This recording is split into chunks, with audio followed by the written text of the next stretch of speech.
Jay Shear. Jay Shear. Jay Shear. Jay Shear, business consultant. Jay Shear. Jay Shear Business Consulting.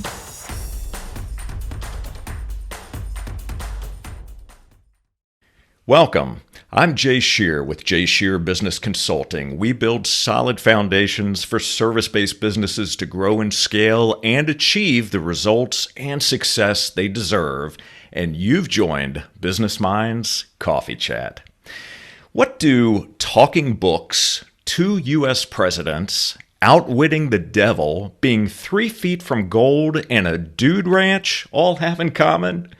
Well, stay tuned, because on this episode, we're going to answer that question and more.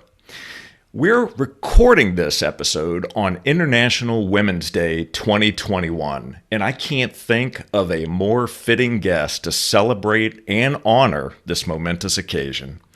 Our guest is a wife, mother, and grandmother, a licensed CPA, global speaker, best-selling author of more than 25 books, a business strategist, mentor, and philanthropist. Known for creating maximum impact, she's been the driving force behind 3 global brands, including Rich Dad and Think and Grow Rich, and served on President George W. Bush's and President Obama's President's Advisory Council for Financial Literacy. Please welcome the founder and CEO of Pay Your Family First, the author of the soon-to-be-released book Exit Rich, and host of the Play Big Movement podcast, Sharon Lechter. Sharon, it's so great to see you. Thank you so much for being here today. Well, thank you, Jay. What a lovely introduction. That's wonderful. Thank you. I'm delighted to be with you. Well, thank you. And I'm grateful for you. And researching you and consuming your content and your books over the years has just been, it's been a game changer, and it's been thoroughly exciting for me. And I'm so excited to dig into this conversation. So let's jump right in. I would love it if you would share with our audience a thumbnail sketch, if you will, of your backstory. And while you're sharing that with us, could you share something that you believed about yourself that you discovered wasn't true? Okay, absolutely. I grew up in a very lower middle class house. We lived in a very small house between my mom's beauty shop and my dad's used car lot.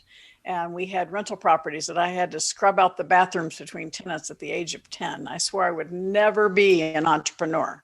I absolutely refused to be an entrepreneur. And I was first generation to go to college, got my degree in accounting, and was one of the very first women in public accounting in Atlanta, Georgia. I think it was the 4th woman hired by my firm. And had an incredibly successful career, rapidly upwardly mobile, but about the ripe old age of 25, I'm working way too many hours. And all of a sudden, my parents looked a lot smarter. And I started realizing that the education that I had growing up in an entrepreneurial home, most people didn't have. And I learned a lot about how businesses became successful, and I learned even more about how they didn't. But I had a client invite me to join him into purchasing a company out of bankruptcy. And I still remember going back to my condo with the old yellow legal pad, because this was before PCs and cell phones. And I did the pros and cons. I could argue both sides. It didn't help me a bit. But my hand took off across the top of the page and wrote, "Why not?" And that's still my mantra today, so many, many, many years later. Why not do something different? Why not take the road less traveled? Why not solve a problem or serve a need? Successful businesses solve problems and serve needs. And so I made that decision. It happened to be the worst business decision of my life. But as soon as I got there, I found some corruption because the company had been in bankruptcy. And so I ran away and said, I got to figure out what my next step is. Came back and met a young attorney that was on the opposite side of a lawsuit. His name was Michael Lechter. So we just celebrated 40 years of marriage. So if you know, Napoleon Hill says, out of every adversity comes a seed of an equal or greater benefit. Well, my worst business decision became my best life decision. And usually we don't get instant feedback, but it was that was the beginning of an incredible relationship, marriage. He's the smartest man I know. And I started my own tax practice, and I started a woman's magazine. And then my kids didn't like to read. And I found the inventor of the first talking children's book with the sound strips. And I learned so much about publishing, manufacturing, and the power of association. We had this new technology when kids really didn't have technology back in the late 80s.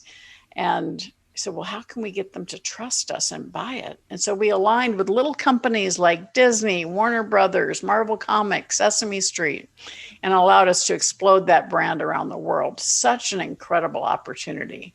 And I said, next time I want to build the brand that other people want to align with. And so we sold that company and we moved to Arizona at that time. Our oldest son went off to college in September of 92, came home in December in credit card debt. I was so mad at him, but I was more mad at myself. I thought I'd taught him about credit cards. I thought I taught him about money, but we didn't have credit cards when we went to school. So he got to college and he had these tables saying free pizza, free money, free t-shirt, free money. So he had a really good time his first semester in college. And in December, he came home saying, I'm in credit card debt. So we don't always make the right decision, but we wouldn't bail him out. And it took him a long time, 7 years to repair his credit and to get out of debt. But it was the best lesson we could have taught him. And he's as passionate as I am. But that was December of 1992. And that's when I dedicated the rest of my career to financial literacy. Started working with school systems, hence the white hair, if you ever tried to change anything with schools. Fast forward a few years, my husband called me one day and he said, I met this guy today that has this idea for a game. So I met Robert Kiyosaki at the first beta test for the board game Cash Flow. And it was exactly what I was teaching, the importance of buying, building, and creating assets. And he, at the time, had had two small condominium apartment complexes. And he was making probably $100K a year in passive income, but his living expenses were around 30. So he was financially free. And that's the message I want people to understand. It doesn't have to be millions of dollars, but it's when the income from your assets exceeds your monthly expenses, that's when you're financially independent. So I volunteered to help him commercialize the game Cash Flow. And during that process, he told me he was going to charge $200 for it. And I said, maybe you should write a brochure that kind of shares your philosophy. And that's when he asked me to be his partner. We were partners and I was CEO of the company for 10 years. And that brochure we wrote was called Rich Dad, Poor Dad. Most people don't understand that this was actually written as a marketing tool. Wow. And it took on a life of its own over our 10 years working together. We did 15 books together. I did a whole nother series, Rich Dad Advisors, and multiple games and audio products. And we exploded around the world because it was the right message at the right time. And it was an incredible opportunity to fulfill my personal mission, which I still am as passionate about, and that is to provide financial education tools for those people wanting to take control of their own financial lives. And so I left Rich Dad in 2007, and that's when I got the call from President Bush, and I served Bush and Obama. And then I got the call in March, almost next couple of days, March 20th, 2008, I got the call from the Napoleon Hill Foundation asking me to step in to reinvigorate his teachings during that economic collapse. And I share the story because everybody watching and listening, sometimes you have to close a door in your life for other doors to open. Had I still been at Rich Dad, I wouldn't have gotten the call from President Bush. Had I still been at Rich Dad, I wouldn't have gotten the call from the Napoleon Hill Foundation. So I made a decision to step out at height of our success, but we were no longer aligned on our personal missions. And so I made the decision to leave, and I had these incredible opportunities open to me. And so I always challenge everybody watching and listening, is there a door in your life that you need to close so the doors of opportunity would open? And so it's been just an incredible relationship I've had with the Napoleon Hill Foundation. We've done 4 books together. And then this year I'm coming out with Exit Rich, and that is a book that's being done with Inc. magazine. And it's wonderful because it really takes everything I teach and brings it into a very affordable product to help you understand how to build a business that's not just successful, but sustainable, scalable, and saleable, or something that your family can keep for generations. How to build that business so that it has that economic engine. It becomes an asset. Too many people own a job, not a business. So that kind of brings you to where I am today. And I thank you for asking, Jay. Absolutely. So I'd love to be able to go back for a moment. And you're such a prolific writer with the number of books that you've had, the collaborations that you've had. Were you creative with writing as a child? Well, that's a great question because I actually was very, very successful in math. I thought I was going to be a math teacher, but my eighth grade English teacher told me I would be a famous writer. I thought she was Really? crazy.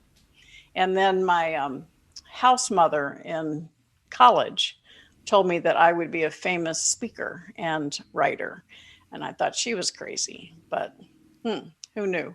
But yeah, I've always written. I went even when I was in public accounting, I helped write some training manuals. And then when I was on the board of the American Cancer Society in the state of Wisconsin, I wrote programs for them.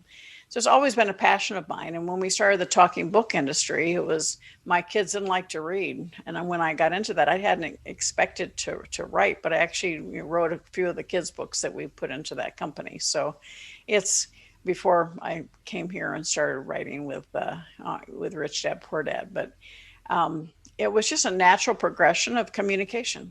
So. Interesting. I love the fact that two individuals in your life at an early stage were able to see what the future state was going to look like for you, and both of those came to fruition.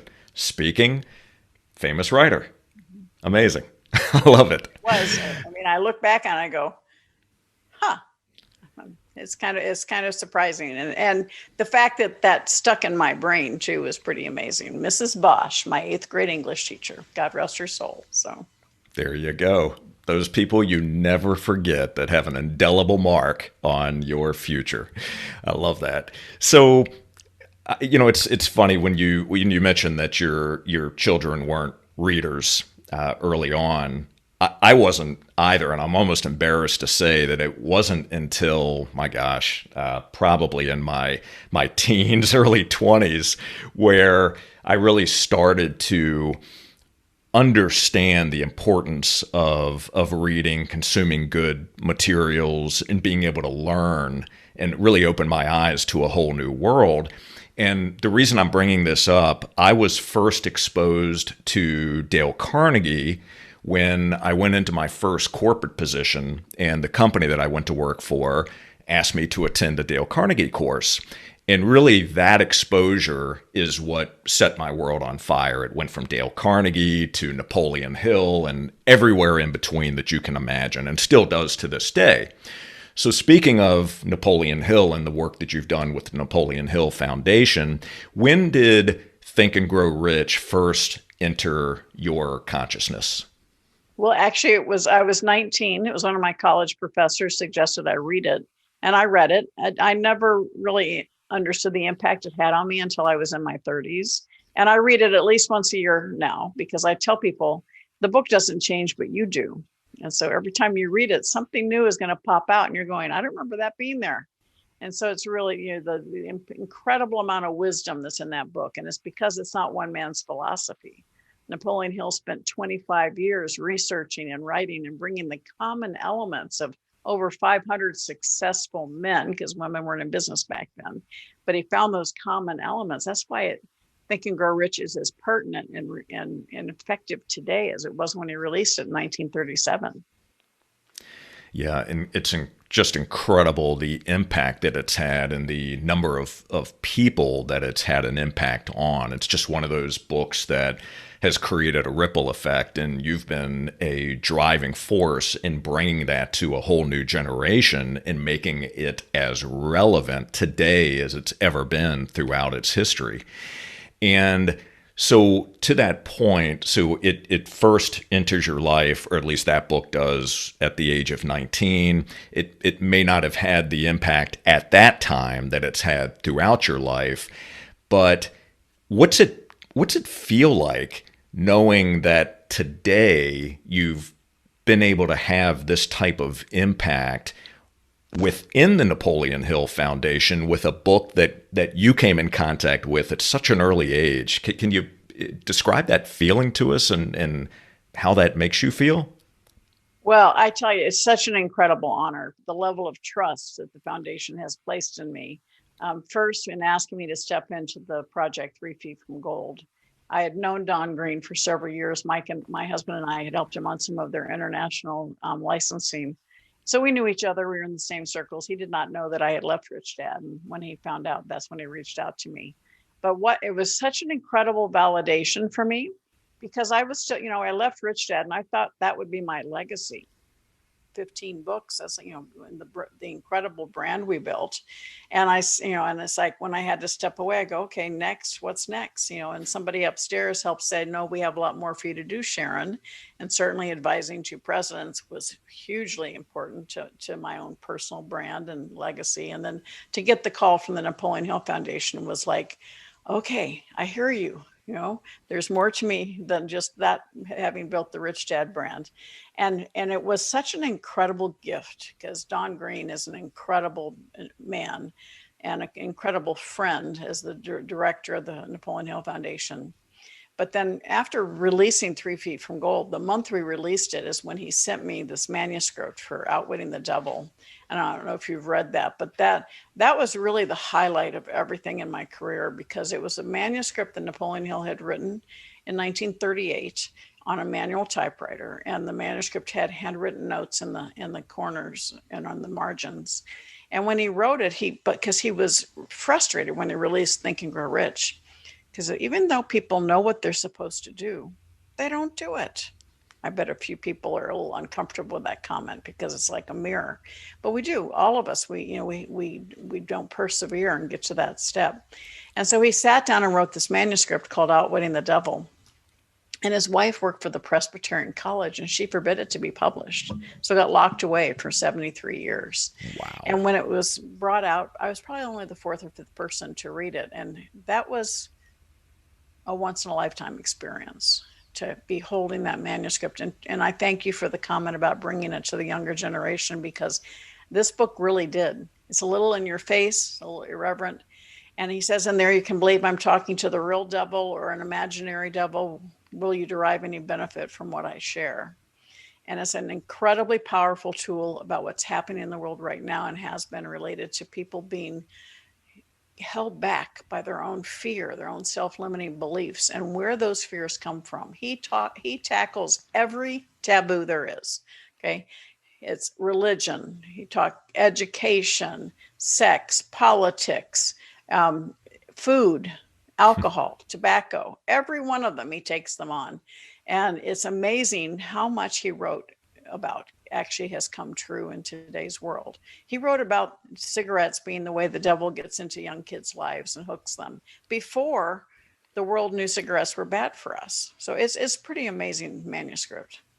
Yeah, it truly is. I mean, to be able to almost foretell the future that way. So someone who's reading that book right now would look at it and they would have no idea that the book had originally been written unless they looked at the first few pages back in the early 1900s, because it almost seems like it was written, within the past 10 years, let's say, or even earlier or sooner, let's say. Incredible. So Well, it's yeah, amazing. go ahead, please. Yeah, it's amazing. On page 61, there's a line, and this was written in 1938, but it talks about the different kinds of fears.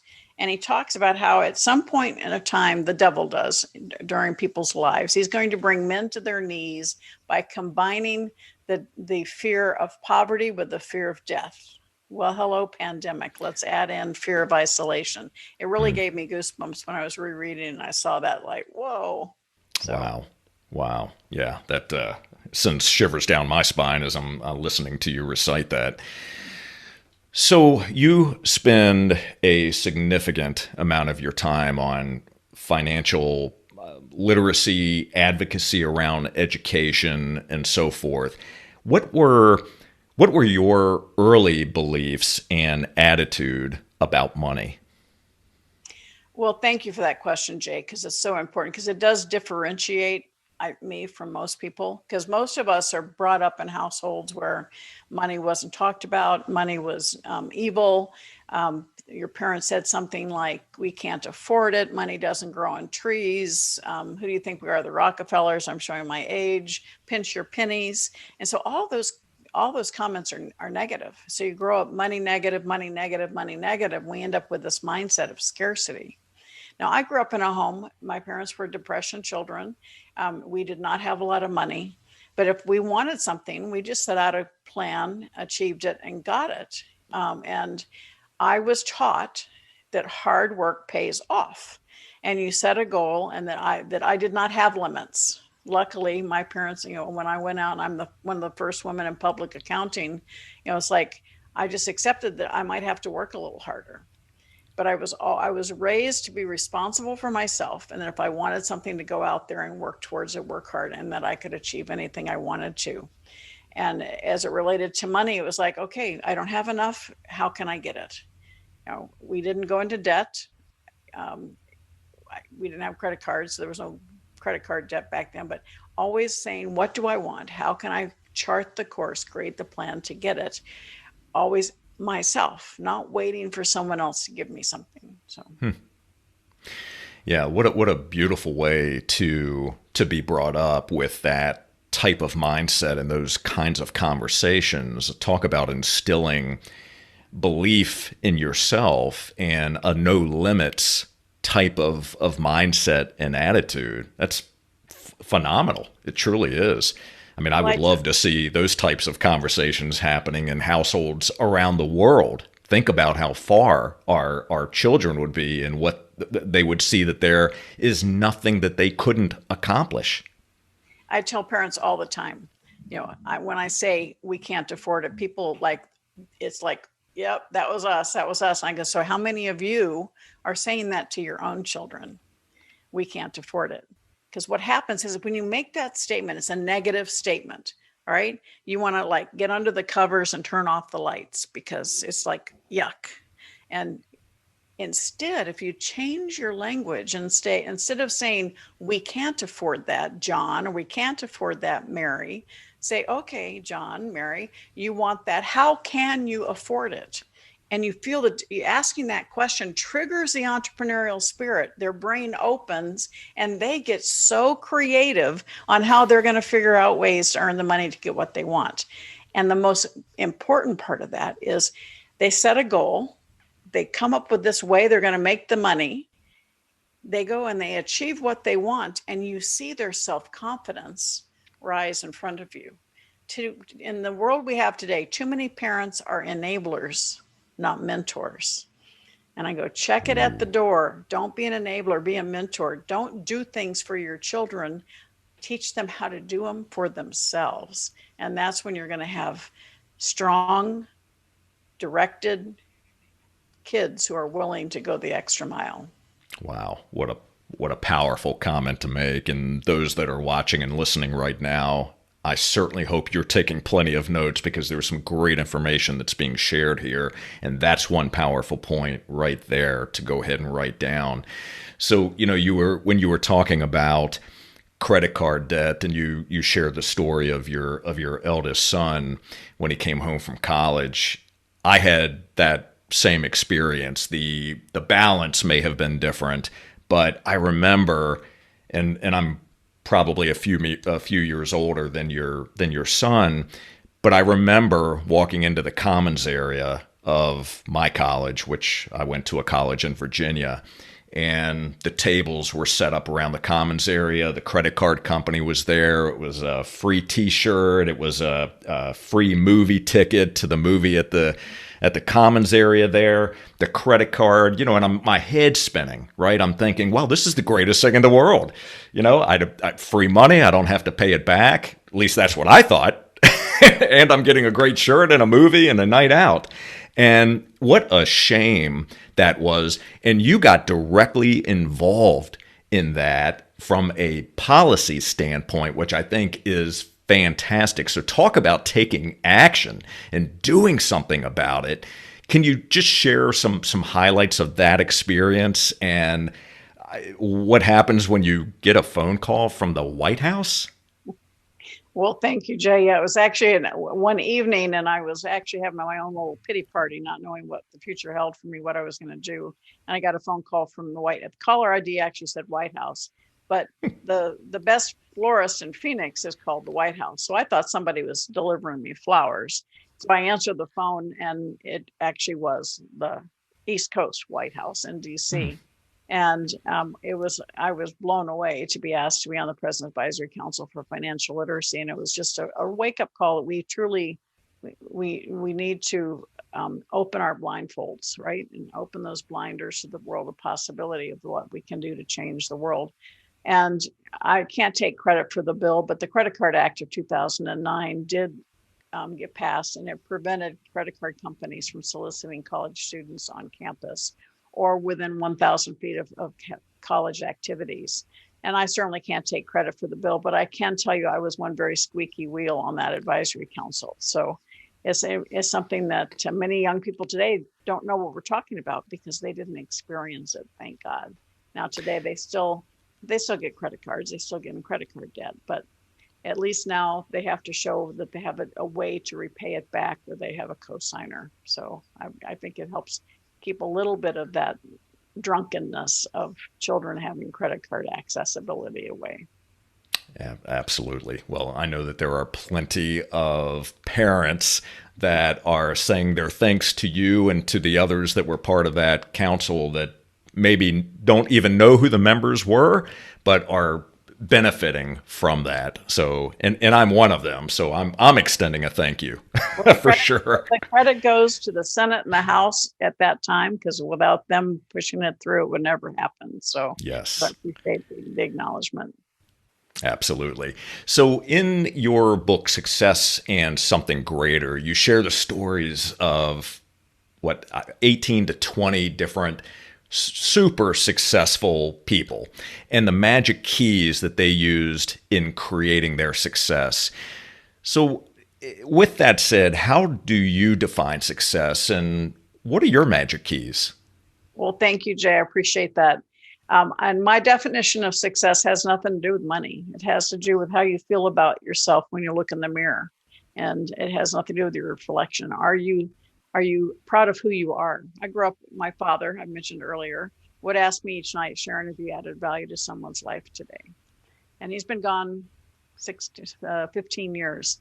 But I still ask myself that at night, have I added value to someone's life today? And I think if you can put your head on the pillow at night and just go, be grateful for the day and the life that you have, be grateful for the opportunity to serve others, that's a successful life.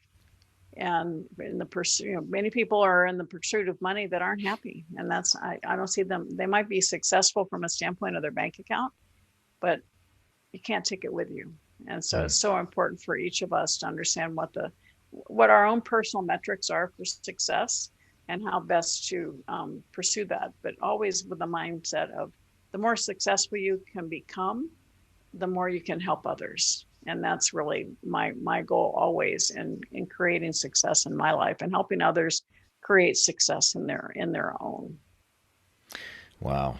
I love what your father said to you. It reminds me of one of the executives at a company that I was working for at one point passed me in the hallway and stopped and turned, and we were talking about a couple of different things, and he said, Jay, make sure that every conversation you have, any time that you engage with someone, any exchange you have, that you're always adding value.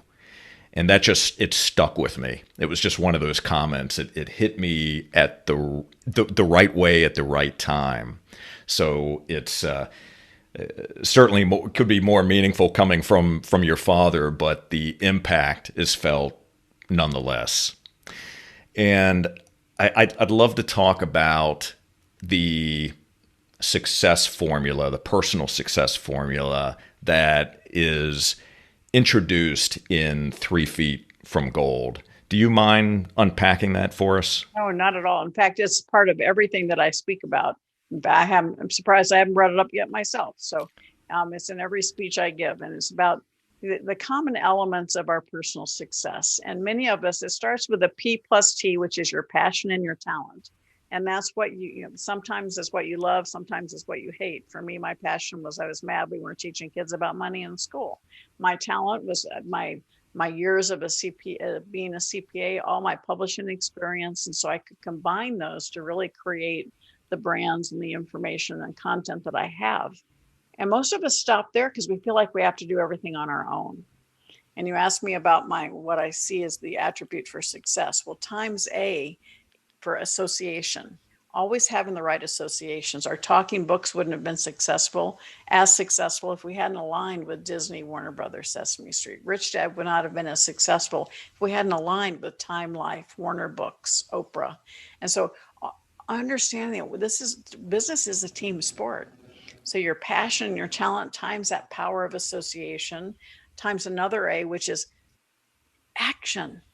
Do it. As I said earlier, sometimes we know we're supposed to do something, we just don't do it.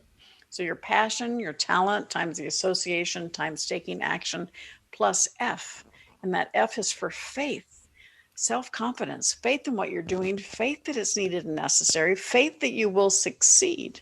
And you can go to personalsuccessequation.com and get a free guide to help you walk through it with some questions that might trigger some ideas for you. But when I'm working with a new client, that's where I start. Passion, talent, association, action, faith. And invariably, it's their power of association that needs to be expanded upon. And in doing that, their confidence, most people they still have that stinking thinking and they're not reaching out and playing as big a game as they could. But they go hand in hand. When you have people around you that want you to succeed, when you have a mentor that sees more for you than you see for yourself, they can introduce you to power players who can steer you around pitfalls, right? All of a sudden your self-confidence comes up because you're surrounding yourself with the right people. And that's the personal success equation. Your passion and your talent times association times action plus faith in yourself. Wow. So amazing. And there's a couple different pieces to that I'd love to dig into. I mean, we could spend hours just talking about that and how it's applicable. But so a couple of things. One is association. You mentioned how important that is, and that immediately takes me back to the power of Mastermind, what Napoleon Hill talks about in Think and Grow Rich. And one of the things that I have experienced myself that I didn't experience early on because I didn't understand the principle is being around others who challenge my beliefs, being around others who challenge me to think bigger, who are doing the kinds of things that I want to do. And when you're around people like that, not only does it raise the energy level, but my gosh, I mean, it puts you in a position where you truly feel that your belief is growing because you're seeing that these are people that are making things happen. It can be done and you can do it too. And so that piece of it just truly resonates with me. Can you speak to masterminding at all? Oh, absolutely. Entrepreneurship can be very lonely because many times you've grown up in a corporate environment, you had peers, you go out to lunch, you bounce ideas off each other, and you've got this great idea, and you go out, okay, I'm going to start my company. You go out and you put the stake in the ground, you may hire a few people, all of a sudden, you're the Lone Ranger. Everybody's looking to you for all the answers. It can get scary and very lonely. And that's why it's so important because there's different types of masterminds. But having a mastermind of peers that support each other. And when you have a problem, probably one of them has had that problem before, and they can help speed your way to an answer to get through it. But the power of the mastermind is 1 + 1 is 11, not 2, because you're bringing together the collective education, the collective experience, and collective energy to create a better result for everyone involved. You could have a mastermind related to your exercise, your health. You have a mastermind related to your business, a mastermind related to your spiritual life. understand what it is the goal is. Make sure you know what the goal is, and that everybody agrees, and there's confidentiality, and magic can happen through the power of a mastermind. And it's so important from a standpoint. When I wrote Think and Grow Rich for Women, I followed the same concepts of the original book, but I think it's so important. That mastermind is so important for women because that helps you grow your self-confidence as well. And that mastermind allows you to feel the camaraderie of people who want you to succeed. Wow. So important, so vital. So for those that are listening right now, if you're not currently involved in a mastermind, as Sharon mentioned, in different areas of life and business, seek one out. Do your research, do your due diligence, but understand the power of being around others who, excuse me, have been there, others that are going to challenge you to think bigger, that bring that energy level, and just do it, right? Take action. As Sharon just said, there's magic in taking action. That's where everything starts to happen. We can think about it, we can write it down, but until we do it, nothing actually moves us forward. So thank you, Sharon. I love that. So what happens when, because part of that equation is passion. So you mentioned passion and talent. So what happens when you're working with a client and the client, they're just not sure what they're passionate about? Can you help someone find their passion? Well, I think you can. It's a process.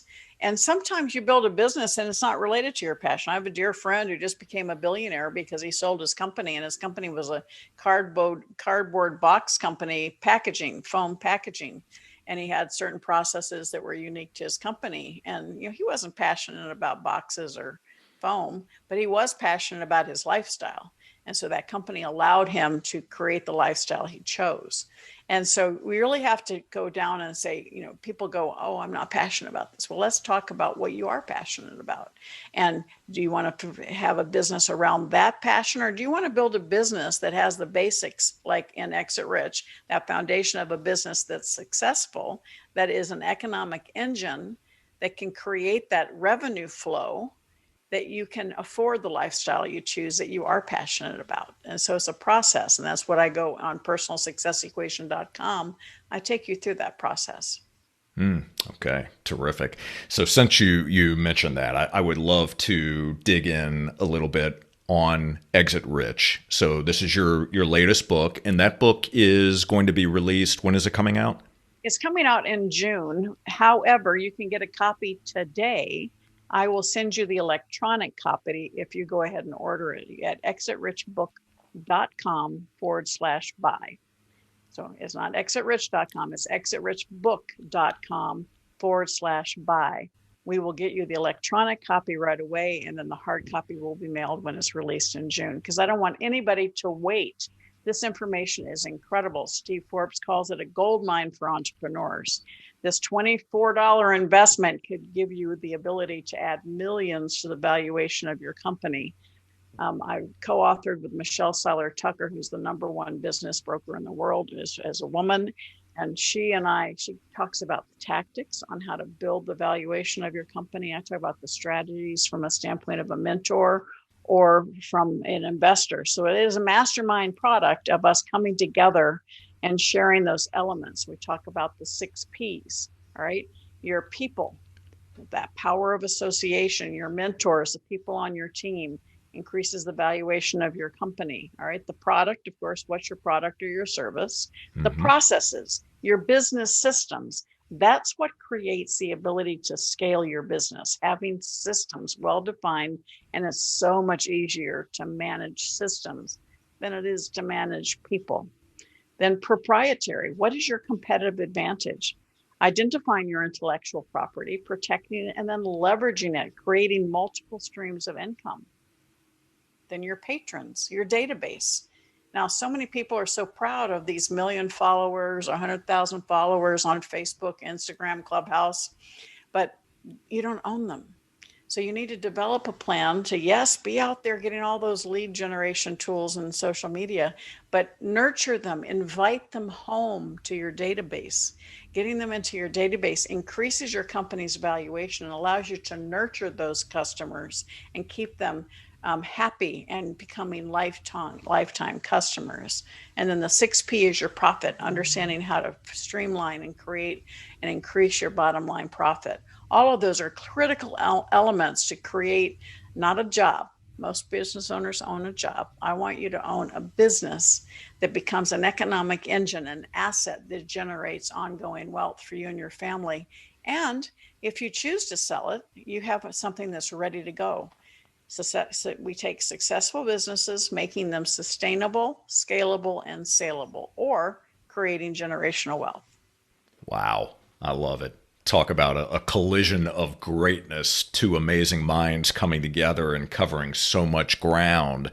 So we will certainly provide a link to be able to purchase that book now in the show notes, get the electronic copy, and then also the hard copy will be shipped to you once the book is actually released. So outstanding. So Sharon, what with all that you've done, all the different things that you've accomplished up to this point, and there's plenty more to come, what words would you use to describe yourself? Well, all my clients call me Mama Lechter because I care about other people's success. I care about sharing what I know and what I've lived through, what I've experienced to help other people see that next highest level so that I can support people putting themselves in a position of greatest potential.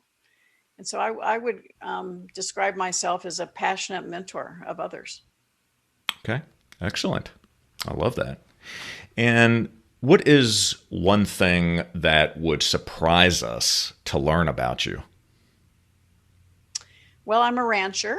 My husband and I, when we first got married, he told me he wanted a survival property, and it took us a while, but about 15 years ago, actually 16 years ago now, we bought a ranch here in Arizona that was actually part of U.S. history. It was the Pleasant Valley War. It was the bloodiest feud between two families, the Grahams and the Tewksburys, second most famous after the Hatfields and McCoys. But it is in Young, Arizona. It's 3 hours outside Phoenix. It's a little piece of heaven. CherryCreekLodge.com. It's a guest ranch, so you can come be a city slicker. You can help us round up the cattle. You can go shooting. You can go horseback riding, ATV rides, whatever your heart desires. And it's totally off the grid. We have it's all self-sustained solar power, our own well, and we have a beautiful lake for fishing. And it is absolutely a gift. We do business retreats there, and it's also where I can go and escape the craziness of the world, and we reach out and touch the stars. So yes, we have Black Angus cattle, and we have over 300 acres deeded and 40,000 acres of grazing rights. So, oh my gosh, beautiful. Well, I will share this with you. I know that my wife Audrey and I are going to be visiting your ranch. That's certainly going to be one of the things that are on the top of our list. You are in one of my favorite places in the United States. We love that area. It's spectacular. So we'll definitely check that out. And so what would you like our audience to take away? What would be the big overarching takeaway from this conversation? Well, thank you, Jay. I think, at the end of the day, all of you, whether you're listening or watching this, you are the CEO of your own life. You are where you are today because of the choices you made before today. So if you want something different, something better, something changing in your life, just start making different choices today.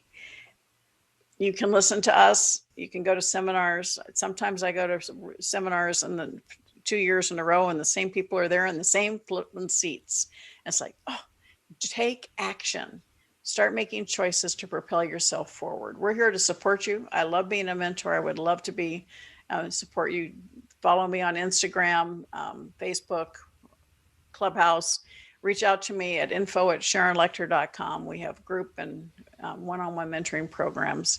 But my goal is to support you creating the success that you deserve. But it won't happen unless you make the choice to start moving in that direction. So very true. Please take Sharon's words to heart and take action.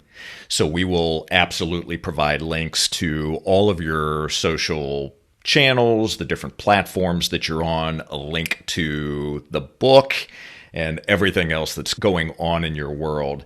So here's my final question to you. What are you adding or eliminating from your life to live more fulfilled and with greater purpose? Well, thank you, Jay. That's a very good question because right now we're doing a very kind of a mastermind marketing assessment of all that we're doing to determine what we need to focus on. And so it's an exercise that I go through is, what am I the best at?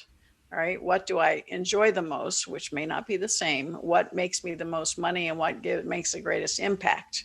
We go through and we actually measure that and then determine how we can free up some time, because I am pretty much 24/7 these days and it's crazy. So we are looking right now as to things that we can let go. And part of that is creating the systems. People, I tend to give myself away, and that's just who I am. And so we have systems of people, a way for people to get through our process. And it has to be that way because my time is shrinking on a regular basis. But I think you have to determine how you're spending your time. And it's not so much a to-do list, it's a stop doing list. And that's what we're creating right now. We're going through that process right now to say, okay, what can we, who do we need to bring onto the team that can take some of the load of, answering certain things and being able to help us continue to propel the business forward and yet not dropping the ball in communication with our clients. Wonderful. It reminds me, there's an amazing book called Essentialism. And the theme of that book, if you will, if I were to encapsulate it, it would be do less, but better. Mm-hmm. Do less, but better. And so I appreciate you sharing that.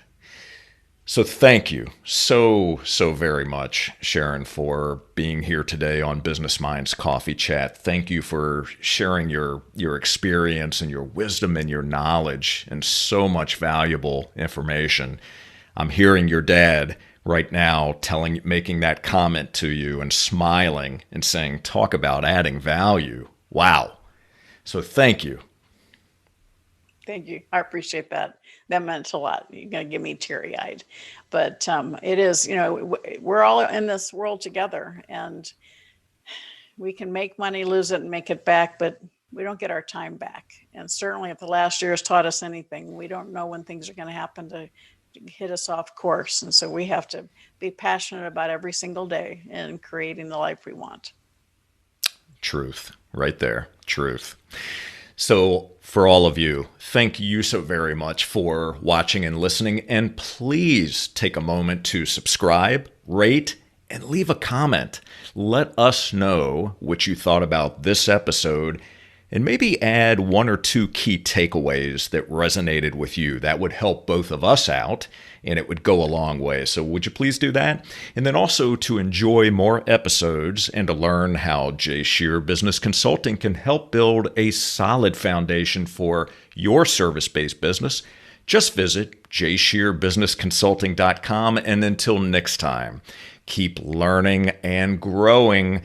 Go purchase your copy of Exit Rich, and we'll see you on the next Business Minds Coffee Chat. Take care. Jay Shear. Jay Shear. Jay Shear. Jay Shear. Business Consultant. Jay Shear. Jay Shear Business Consulting.